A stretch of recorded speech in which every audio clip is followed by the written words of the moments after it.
ગુજરાત સરકારે ગાંધીના ગુજરાતમાં એટલે કે જે ગુજરાતમાં 60 વર્ષથી દારૂબંધી હતી તેને હટાવવાનો પ્રયત્ન આજે થઈ રહ્યો છે, ત્યારે આમ આદમી પાર્ટી આ સખત શબ્દોમાં વખોડી રહી છે.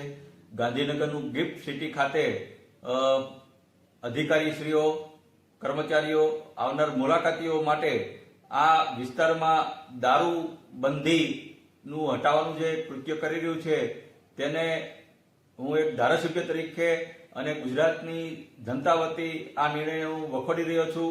આવનાર સમયમાં ચોક્કસપણે બજેટ સત્રમાં વિધાનસભામાં આ મુદ્દો અમે આમ આદમી પાર્ટી ઉઠાવશું અને સાથોસાથ માનનીય ગૃહમંત્રી એક જૈન હોય છે રાજ્યના અને આપણા દેશના ગૃહમંત્રી પણ એક જૈન છે, ત્યારે આપણા જૈન સમાજ અને આપણા હિન્દુ સમાજમાં દારૂ અને હિંસાને ક્યારેય આપણે પ્રાધાન્ય આપવામાં આવ્યું નથી, ત્યારે આ ગુજરાતની જનતા જોઈ રહી છે. અને સાથોસાથ આ ભૂપેન્દ્રભાઈ પટેલની સરકારને હું કહેવા માંગુ છું કે તાત્કાલિક અસરથી એ જે દારૂબંધીની છૂટ આપવામાં આવી છે ગાંધીનગરના ગ્રીન સિટી ખાતે તેને તાત્કાલિક રોક લગાવવામાં આવે. અને સાથોસાથ મેં લેખિત પત્ર લખી માંગણી પણ કરી છે.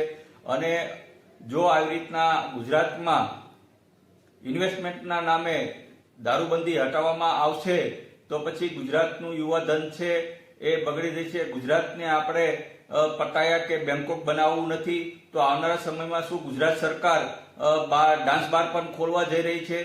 શું ગુજરાત સરકારનું શું મનસા છે? ગુજરાતને ગુજરાત બનવાની જગ્યાએ શું બેંકોક પટાયા બનાવવા માંગે છે? તો આવનાર સમયમાં ગુજરાતનું યુવા ધન છે એને બરબાદ કરવા ન જોઈએ.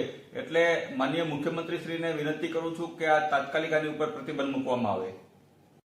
ગાંધીનગરનું આ જે ગિફ્ટ સિટી છે એ દારૂબંધી હટાવવાનું જે મુખ્ય કારણ છે તેમાં મોટાભાગના જે જમીનોના માલિક છે એ ગુજરાતના આઈએસ, આઈપીએસ અને મોટાભાગના સાંસદ, ધારાસભ્ય, મંત્રીઓની જમીનો છે. એના ભાવ રાતોરાત ઉચકાવવા માટે થઈ અને આ દારૂબંધી હટાવવાનું કૃત્ય જે થઈ રહ્યું છે તેને પણ આમ આદમી પાર્ટી સખત શબ્દોમાં વખોડી રહી છે.